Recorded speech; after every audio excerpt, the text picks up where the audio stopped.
तो हम लोग का टेम्परेचर तक हम लोग देख लिए थे ना, कंसेप्ट ऑफ टेम्परेचर तक कंप्लीट हो गया था, डिफरेंसेस सब देख लिया था, और सेल्सियस फ़ारेनहाइट केल्विन में कैसे चेंज ये सब करते हैं वो सब हो गया था।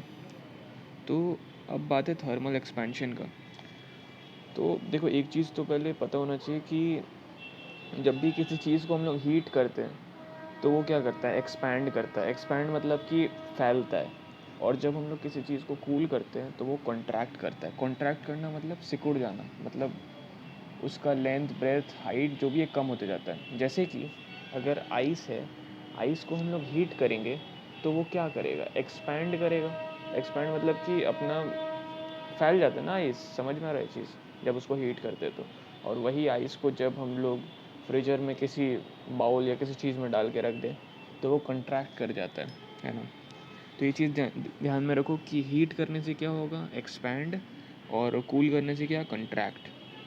दी और यही है, the expansion of a substance on heating is called the thermal expansion of the substance. ठीक है, क्लियर है। अब देखो, a solid has a definite shape, so when a solid is heated it expands in all direction. The length, area and volume all increases on heating. The increase, हाँ, तो solid का एक definite shape रहता है। Definite shape means कि उसका length fix है, depth breath fix है, हाइट फिक्स है। ठीक है, किसी भी सॉलिड का देख लो। और वहीं पे अगर किसी लिक्विड का देखो तो उसका लेंथ ब्रेथ हाइट क्या ही फिक्स है।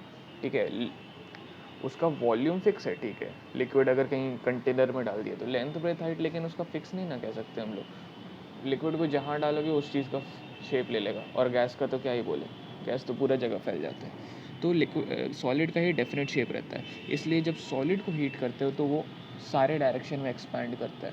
ठीक है, तो एक क्वेश्चन ऑब्जेक्टिव में तुमको ये आ सकता है कि कौन सा मैटर है जो कि हीट करने पे सारे डायरेक्शन में एक्सपैंड करता है। तो ये चीज़ याद रखना, कौन करता है, सॉलिड। ठीक है, अभी बात है कि ये चीज़ तुमको याद करना। ठीक है, the increase in length is called linear expansion. इसको अंडरलाइन करके याद कर लेना। इंक्रीज इन लेंथ को क्या कहेंगे, linear expansion. Increase in area is called superficial expansion, and increase in volume is called cubical expansion. ठीक है, इंक्रीज इन लेंथ क्या हुआ, लीनियर एक्सपेंशन। इंक्रीज इन क्या है ये, एरिया क्या हुआ, सुपरफिशियल एक्सपेंशन। और इंक्रीज इन वॉल्यूम क्या हुआ, क्यूबिकल एक्सपेंशन। ठीक है, ईजी है, तुरंत याद हो जाएगा। ठीक है, अब क्या है, the liquids and gases do not have a definite shape. Liquid और गैस का हम पता है डेफिनेट शेप नहीं रहता है, so they have only cubical expansion. ठीक है, तो देखो, सॉलिड सॉलिड का कौन कौन सा एक्सपेंशन होगा, ये तीन तरह का एक्सपेंशन पढ़े ना हम लोग, कौन कौन सा, linear expansion, superficial expansion, cubical expansion. तो सॉलिड तीनों तरह का एक्सपेंशन करेगा। चाहे तो अगर कोई कॉपी है तो उसमें जो जो पॉइंट याद करने बोले उसको तुम लिख सकती हो कि सॉलिड का पता है डेफिनेट शेप है तो वो सारे डायरेक्शन में एक्सपेंड करता है। और उसके बाद सॉलिड कौन कौन सा एक्सपेंशन करता है, तीनों करता है। तीनों मतलब लीनियर, सुपरफिशियल और क्यूबिकल। अब देखो नेक्स्ट क्या है, the liquids and gases do not have a definite shape, हम लोग को पता है, so they have only cubical expansion. Solid तीनों तरह का एक्सपेंशन करता है, लेकिन गैस और लिक्विड सिर्फ क्यूबिकल एक्सपेंशन करता है। और इसका रीज़न क्या है कि गैस का डेफिनेट शेप नहीं रहता है। कोई भी मैटर कितना तरह का एक्सपेंशन करेगा ये उसके किस पर, ये किस चीज़ पर डिपेंड करता है, वो डेफिनेट है कि नहीं। तो solid has a definite shape तो वो तीनों एक्सपेंशन करता है, और gases and liquid do not have a definite shape तो फिर वो सिर्फ क्यूबिकल एक्सपेंशन करता है। ठीक है, ये चीज़ क्लियर हो गया होगा आराम से। अब क्या है, on heating liquids expand more than solids and gases expands much more than liquids. ये तो नॉर्मल सा बात है। ठीक है, सबसे ज़्यादा हीट कर रहे हैं हम लोग किसी भी सॉलिड को, लिक्विड को और गैस को, तो सबसे ज़्यादा कौन एक्सपैंड करेगा, गैस सबसे ज़्यादा एक्सपैंड करेगा, उसके बाद लिक्विड उससे थोड़ा कम एक्सपैंड करेगा, और सॉलिड उससे भी कम एक्सपैंड करेगा। ठीक है, समझ में आ गई ये चीज़। सॉरी। अब क्या है, some substance such as water from 0 to 4 degree Celsius, silver iodide. इतना चीज़ क्लियर हो गया ना। अब ये दूसरा चीज़ है, अब एक होता है एनोमेलस एक्सपेंशन ऑफ वाटर, तो ये उससे चीज़ रिलेटेड है, तो हम बताते क्या होता है। Some substances such as water from 0 degree Celsius to 4 degree Celsius, silver iodide from इतना एंड सिलिका बिलो इतना, contract on heating and expand on cooling.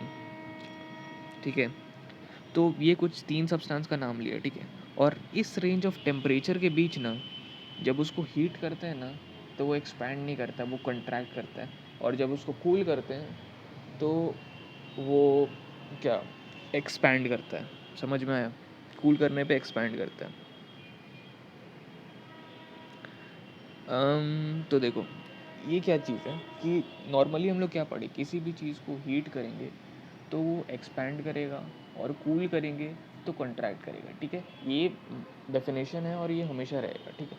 लेकिन अभी क्या होता है ना, ये चीज़ समझो आराम से, ये चीज़ हम नहीं समझ पाते, तो बहुत मेरा दिमाग ख़राब होता था, हम रट लिए थे। लेकिन ये चीज़ तुम समझो, इसमें क्या होता है कि कोई चीज़ ना किसी रेंज ऑफ टेम्परेचर के बीच में, जैसे water from 0 degree Celsius to 4 degree Celsius, अगर इस रेंज ऑफ टेम्परेचर के बीच में वाटर है, मतलब या तो उसका 1 डिग्री सेल्सियस हो, 0 डिग्री सेल्सियस हो, 2 डिग्री हो, 3 डिग्री हो, 4 डिग्री हो, 5 डिग्री होगा तो नहीं, लेकिन अगर 0 to 4 डिग्री सेल्सियस है ना, तो उस बीच में क्या होगा, अगर हम लोग वाटर को हीट करेंगे तो वो एक्सपैंड होने की जगह कंट्रैक्ट करेगा, और कूल करने पे वो कॉन्ट्रैक्ट करने की जगह एक्सपैंड करेगा। ये चीज़ क्लियर हो गया? ये चीज़ एकदम क्लियर रखना, रटने का ज़रूरत नहीं, बहुत ईजी है ये चीज़, ठीक है।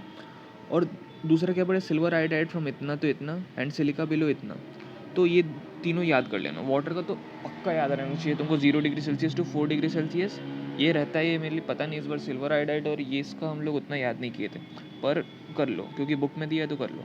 सिल्वर आयोडाइड फ्रॉम इतना तो 80 to 141 और सिलिका बिलो -80, ठीक है। तो अब क्या है, the expansion of substance on cooling in a certain range of temperature. हाँ, तो एनोमैलस एक्सपेंशन ऑफ ए सब्सटेंस क्या होता है, ये जो एक्सपेंशन हो रहा है ना, क्या हीट करने पे एक्सपेंशन हो रहा है ना सब्सटेंस में, सॉरी कूल करने पे हो रहा है ना एक्सपेंशन सब्सटेंस में, जो कुछ कुछ रेंज में हो रहा है, तो ये जो एक्सपेंशन होता है ना सब्सटेंस में, ये सारे सब्सटेंस में नहीं होता है, किसी किसी में होता है। यहाँ पे 3 पड़े, कौन कौन पड़े, सिलिका, वाटर और सिल्वर आयोडाइड। तो ये कुछ कुछ ही सब्सटेंस में होता है, और यही जो एक्सपेंशन होता है from cooling is called anomalous expansion of that substance, ठीक है। क्योंकि ये एनोमेलस बिहेवियर है, मतलब एनोमेलस मतलब क्या हुआ, एनोमेलस मतलब कि हुआ अलग तरह का कुछ, समझ लो। क्योंकि ऐसा नॉर्मली कहीं पे नहीं होता है कि कोई कोई सब्सटेंस उसको हीट कर रहे हैं तो भाई वो कॉन्ट्रैक्ट करने लग जा रहा है, ठीक है।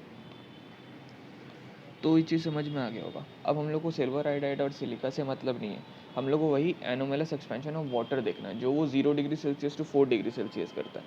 उस बीच में क्या होता है कि वाटर को जब हीट करते हैं तो वो कॉन्ट्रैक्ट करता है, और जब कूल करते हैं तो एक्सपैंड करता है, ठीक है। अब देखो, हम इसमें नोट्स बना के नहीं पढ़ा रहे, क्योंकि हमको लगा फिज़िक्स से सब बुक से पढ़ाना ज़्यादा सही है, और शायद तुमको समझ में भी आ रहा हो। हम आराम से ही धीरे ही पढ़ा रहे ताकि क्लियर रहे। शायद हम पहले तेज़ पढ़ा दे रहे थे ज़्यादा, तो अब नॉर्मली पढ़ा रहे। तो अब एनोमलस एक्सपेंशन ऑफ वाटर पे आते हैं। If we take some water at 0 degree Celsius and starts heating it, we find that it contracts instead of expanding. ये तो पड़ता है इन द रेंज ऑफ इतना तो इतना। On heating it further above it expends. हाँ, तो यहाँ लिखा on heating it further above 4 degree Celsius, मतलब हम बताए ना 4 डिग्री सेल्सियस के बाहर उसको हीट करेंगे तो नॉर्मल एक्सपैंड ही करेगा, लेकिन 0 to 4 डिग्री सेल्सियस में बस क्या होगा, हीट करने पे कॉन्ट्रैक्ट करेगा, कूल करने पे एक्सपैंड करेगा, ठीक है। एनोमलस एक्सपेंशन ऑफ वाटर का डेफिनेशन ये याद करना, the unusual expansion of water on cooling. ये तो देख लो, ये याद नहीं करना, याद वही करना जो बॉक्स में। ये क्या है, this unusual expansion of water on cooling it in the range of इतना टू इतना is called anomalous expansion of water. ये डेफिनेशन याद करना, the anomalous expansion of water when it is cooled from इतना टू इतना is known as anomalous expansion of water. ये definition याद हो जाएगा। और अगर तुमको इसको एक्सप्लेन करने बोलता तो तुम कर पाओगी। क्या करना है एक्सप्लेन करने में, पहले तो ये डेफिनेशन लिख देना। उसके बाद क्या करना है, उसके बाद तुमको ये लिखना है कि जब हम लोग फर्दर कूल करेंगे, on further cooling water above 4 degree Celsius, it expands on heating and contracts on cooling, मतलब नॉर्मली जो होता है। और उसको कूल करना बिलो 0 डिग्री सेल्सियस पे अगर हम लोग कुछ करेंगे, मतलब -1 डिग्री सेल्सियस, -1 डिग्री सेल्सियस होता है, -2 भी होता है, सब कुछ होता है, पता ही होगा। तो 0 डिग्री सेल्सियस से कम करेंगे, कम पे कुछ हम लोग हीट करेंगे या कूल करेंगे तो क्या होगा, वही नॉर्मल बिहेवियर रहेगा, मतलब हीट करने पे एक्सपैंड करेगा, कूल करने पे कॉन्ट्रैक्ट करेगा। बस 0 to 4 डिग्री सेल्सियस क्या होगा ये, तो बस इतना सा चीज़ ये तो तुम लिख पाओगे। तो इसमें अगर ये चीज़ तुमको नहीं समझ में आता तो हम बोल देते भाई ये पूरा पैराग्राफ रट लो, लेकिन शायद समझ में आ गया होगा और इतना आराम से अपने वर्ड्स में लिखा जा सकता है। लेकिन अगर तुमको ये चीज़ में प्रॉब्लम हो रहा है तो ये चीज़ को अंडरलाइन कर लो और हमको बता देना कि लिखने में प्रॉब्लम है, हम बता देंगे क्या करना है फिर। लेकिन ईजी है, लिखा जाना चाहिए, जैसा देखना, अगर डाउट हुआ तो बोल देना, ठीक है।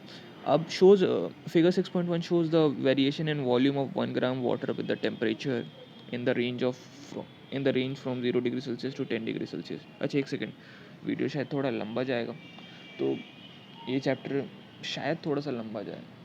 अगर हम धीरे बोल रहे हो तो प्लेबैक स्पीड बढ़ा के देख लो, लेकिन देखो वीडियो बढ़ा जा रहा है इसलिए ताकि तुमको आगे कम मेहनत करना पड़े इस चीज़ पे, ताकि तुमको समझ में आ जाए। तो और बाकी वॉइस इतना भी इरिटेटिंग नहीं है शायद, तो पढ़ लो आराम से और शांति से, ठीक है। तो अब क्या है, figure 6.1 shows the variation in volume of 1 gram of water with temperature in the range from 0 degree Celsius to 10 degree Celsius. तो ये जो ग्राफ है ना, ग्राफ ये सब के बारे में अच्छा से नॉलेज है। देखो ग्राफ में क्या है, वाई एक्सिस है और एक्स एक्सिस है। वाई एक्सिस पे क्या रिप्रेजेंट कर रहा है, volume of 1 gram of water in centimetre cube. Y axis पे वॉल्यूम रिप्रेजेंट कर रहा है वाटर का, और एक्स एक्सिस पे टेम्परेचर। और ये कहाँ से कहाँ तक जा रहा है, 0 से 10 डिग्री सेल्सियस पे। ये ग्राफ तुमको पूरा समझ में आएगा, ठीक है।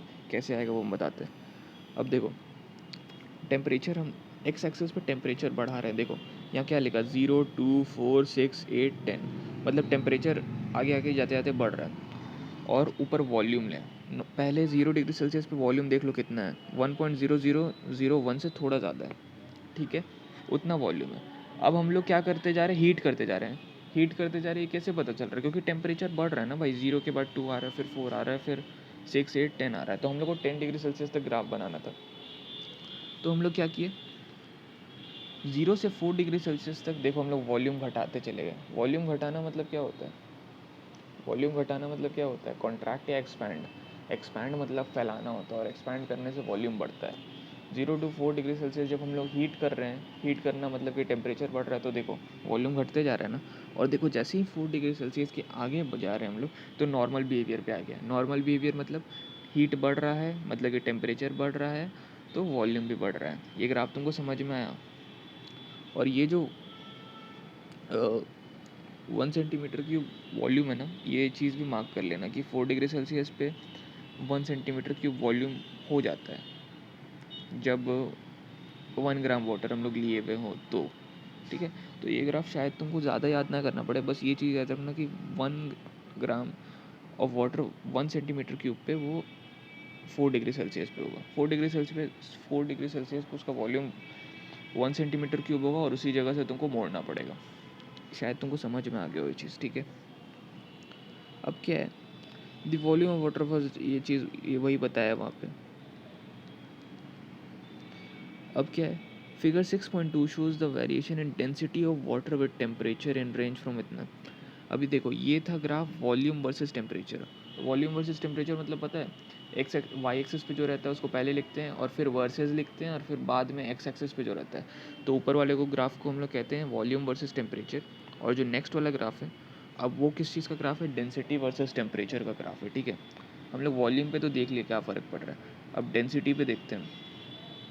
देखो डेंसिटी क्या होता है ना, जस्ट उल्टा हो जाता है। क्यों, क्योंकि डेंसिटी का फॉर्मूला क्या होता है, याद होना चाहिए तुमको, चैप्टर पढ़े थे हम लोग लास्ट अब थ्रस्ट। तो जो भी चैप्टर रिवाइज करते रहो, और उसका फॉर्मूला ये सब दिमाग में रहना चाहिए। डेंसिटी का फॉर्मूला क्या था, मास बाय वॉल्यूम। तो अगर वॉल्यूम बढ़ रहा होगा तो डेंसिटी कम हो रहा होगा या बढ़ रहा होगा, वॉल्यूम नीचे है डिनोमिनेटर में, तो ऑब्वियसली डेंसिटी घट रहा होगा जब वॉल्यूम बढ़ रहा होगा, ठीक है। और वाटर के केस में 0 to 4 डिग्री सेल्सियस में क्या होता है, वॉल्यूम घटता है या बढ़ता है, वॉल्यूम घटता है, तो डेंसिटी 0 to 4 डिग्री सेल्सियस में बढ़ जाएगा, यही यहाँ पे दिखाया है। और फिर 4 डिग्री सेल्सियस के आगे क्या होता है, वॉल्यूम बढ़ने लगता है तो डेंसिटी घटने लगेगा। तो देख लो जस्ट अपोजिट ग्राफ बना है इसमें, और इसमें भी वही 1 सेंटीमीटर क्यूब से मोड़ दिया है, ठीक है। तो ये चीज़ ग्राफ तुमको बनाना समझ में आ गया होगा, और ग्राफ एकदम देख लो, कॉपी पे 2-3 बार ट्राई कर लो कि हाँ बन जाएगा मेरे से, ठीक है। अभी नेक्स्ट वीडियो में रखते, क्योंकि ये चीज़ में समझना बहुत था, ठीक है। तो ईजी लगा हो, शायद ना लगा हो तो भी करना ही पे। तो देख लो, अगर कुछ समझने में डाउट हो तो पूछ लेना, ठीक है। अब क्या है, होप्स एक्सपेरिमेंट जो भी है देख लेंगे हम लोग, ठीक है।